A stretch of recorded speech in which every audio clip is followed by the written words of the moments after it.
Yo, what is going on, guys? It is Ash here, and today we're going to have something slightly different. So it's going to be a bit more of a generic football thing. Obviously, we had the Man City APT thing that came out the other day. Basically the Premier League kind of won that. They agreed a settlement, and Man City basically agreed that the rules are the rules. Which obviously is the amended rules because about a year ago they it was already brought up and the Premier League basically said that they were going to amend it, and then City challenged it. It was all about fair market value and stuff like that. Spoke a bit about all that stuff on like the Football Terrace and everything, but which is obviously that stuff is not related to the 115 charges to Man City. I will say that. Basically, when Todd Bowley took over Chelsea back in 2022, they were looking through some of the fees and books that the club has done and the sales and everything, and they noticed some quote unquote irregularities. They'll say, uh, not sure what in depth that is, but basically they self-reported themselves to try and get a lesser sentence and everything in case it comes out. Today, just recently, as in about 10 minutes ago or something, Chelsea has basically been charged with breaching FA regulations. And there's a total of 74 charges that have been brought against them. In particular, the charges are against the football agent regulations, the FA regulations working with intermediaries, so say like again a lot of agent stuff, and third party investment regulations. So they're the three things that it kind of goes on. And then it goes on to state, obviously, like I said 74 charges, and it says in between the era of 2009 to 2022, and basically emphasizes 2010/11 season to the 2015/16 season, which includes, say, sales of, say, like Eden Hazard, Willian, Quan, flipping Juan Mata, stuff like that. We're going to have a quick look through stuff, and I'm not going to be the one to say what you should think about it. But hell, there's lightning and thunder going on that side.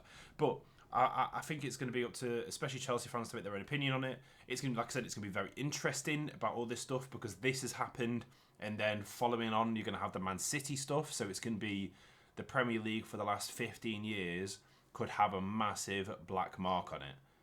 So I think that could lead to the Super League and stuff coming back around because if you think Chelsea gets charged for this, through, say, let's just say this period 2010 to 2011, 2010 to 2016, and then you have the Man City era after that, it's going to create a lot of blemish on the Premier League.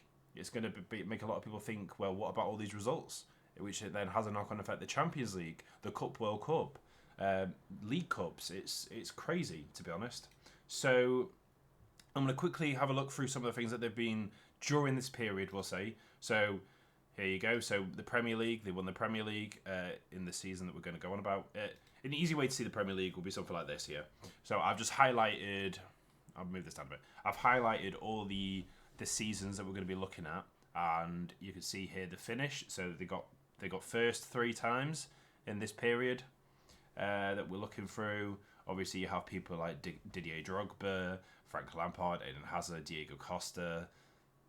Like crazy era for Chelsea this was.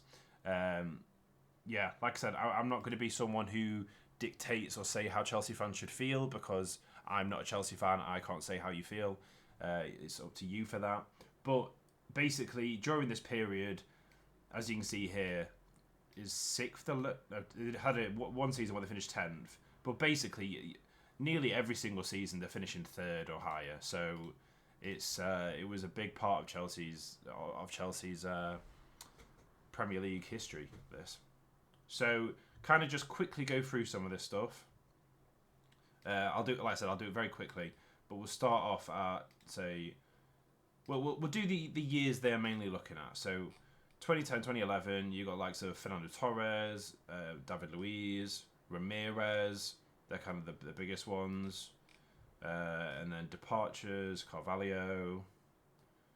Yeah, nothing crazy for this period, but I think, like I said, it's something to do. It appears that it's something to do with a lot of the agent fees, third party fees. So for anyone who involves in these deals, so say you got Juan Mata here. Unbelievable player, Mata, by the way. Lukaku. These are coming in, by the way. I'm going to very quickly go over them. Zirkov. Very, very interesting. And then I think 2012, I don't think there was anything crazy. Oh, no. That's when they got Hazard in. Okay, Hazard came in this season, so going to be an interesting thing to see the deal about this.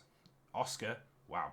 My God, Oscar was so good back in the day, wasn't he? He didn't do too great in England, though. Victor Moses, Azpilicueta, and then you got people like going out like Daniel Sturridge. Like, do you know what, Raul? Some of this stuff is actually unbelievable. 2013-14, Willian, Matic, Schuler, Salah, completely forgot like Kurt Zuma. Some of these people, you got Mata there, made a profit that went to Man United, KDB. Like I said, I'm quickly just going to go through just to show the sort of sales and incomings and outgoings that is probably going to be included in this, which obviously are big. These players were big parts of these teams, as you can see. Like say Eden Hazard, who was a staple, Willian, a staple in these sides, Pedro. My God, some of these signings, man, are crazy. Do you know what? Even Kennedy came to us on a season loan. He was actually really good when we had him, but it was only for a season. Again, Ramirez, Felipe Luis, Petr Cech. Wow. Yeah. So that's some of that stuff. And then you can see here, like, say, for example, here in the 2011-2012, they won the Champions League. Here, as you can see, they won the Europa League. It's a lot of Champions League, basically. This whole era was like Champions League, apart from 2 seasons, where one, they won the Europa League, and the other one, they just didn't qualify because they finished 10th. But, yeah. I'm going to leave it at that. I didn't want it to be a massively long one. I just wanted to put it out there that this is what's happening. There's going to be more news that comes out regarding this. It'll be nice to know more stuff about this. Like I said, here's the breach of the rules if anyone wants to have a look at what they are. So you've got J1, C2 of the FA Football Agents Regulation. And then you've got A2 and A3 of the FA Regulation working with intermediaries. And then A1 and B3 violation of third-party investment in players regulation. So yeah, going to be interesting to see what sort of salaries, what sort of deals was done with, say, agents and other clubs and stuff like that. It's going to be, obviously, more things are going to come out. Yeah, I think it's going to have a big effect on what could potentially come out about the Super League and anything else. Because if this comes out, say for example, Chelsea loses this and Man City loses this, like I said, that's like 15 years on the Premier League, which is nearly half of the Premier League. I mean, just under. But wow, yeah, it's gonna be very interesting. It's gonna be, I think, the Premier League's gonna have to control a lot more things. They're gonna have to be a lot more stringent.